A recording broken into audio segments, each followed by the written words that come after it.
Hi guys, welcome back to our channel village lifestyle vlogger. நம்ம இன்றைக்கி என்ன video பார்க்க போகிறோன்னா எங்களோட ஆட்டுப்பட்டியோட அப்டேட்ஸ் எல்லாம் பார்க்க போகிறோம். சில சேஞ்சஸ்லாம் பண்ணியிருக்கேன் எங்கள் ஆட்டுப்பட்டியில். அதை பற்றி தான் நான் இன்றைக்கி அப்டேட் கொடுக்க போகிறேன்.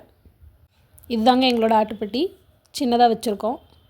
நாங்கள் ஒரு 20 ஆட்டுக்கு பக்கமாக வச்சுருக்கோம். ஃபுல்லாக எல்லாமே வெள்ளாடு தான். தலைசரி ஆடும் வச்சுருக்கோம்.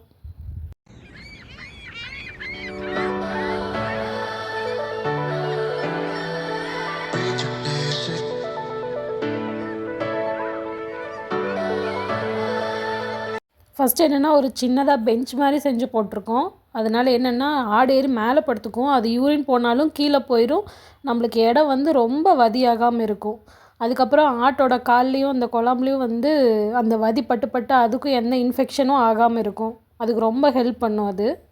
நான் என்னோடய பழைய வீடியோவிலே சொல்லியிருப்பேன், நிறைய டயர் எடுத்து அதில் வந்து நாங்கள் தீன் போடுறதுக்கு பறி செஞ்சு வச்சுருக்கோன்னு. இப்போ கூட என்னென்னா ட்ரம்மு வாங்கி ட்ரம்மை கட் பண்ணி அதில் வந்து அதுக்கு தீன் போடுறக்கு ஒன்று ரெடி பண்ணி வச்சுருக்கோம்.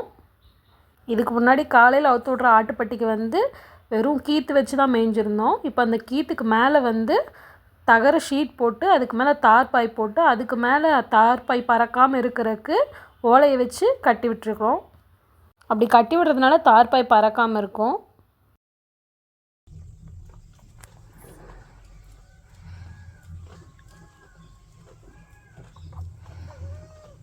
இந்த மாதிரி ட்ரம்மில் ரெடி பண்ணி வைக்கிறதுனால நம்மளுக்கு தீன் வேஸ்ட் ஆகாமல் இருக்கும்.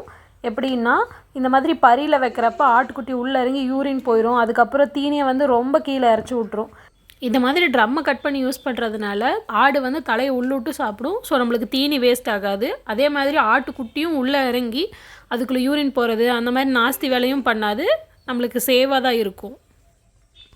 நாங்கள் நைட்டு பிடிச்சி அடைக்கிற பட்டியிலையும் இந்த மாதிரி ஒரு பெஞ்ச் ரெடி பண்ணி போட்டிருக்கோம். அதனால இந்த இடமும் கொஞ்சம் வதியாகாமல் இருக்கும். இந்த பெஞ்ச் ரெடி பண்ணுறப்ப ரொம்ப கேப் விடாமல் ரொம்ப குட்டி குட்டியாக விட்டு கட்டோன்னா ஆட்டோட கால் வந்து அந்த சந்துக்கடையில் மாட்டாமல் இருக்கும்.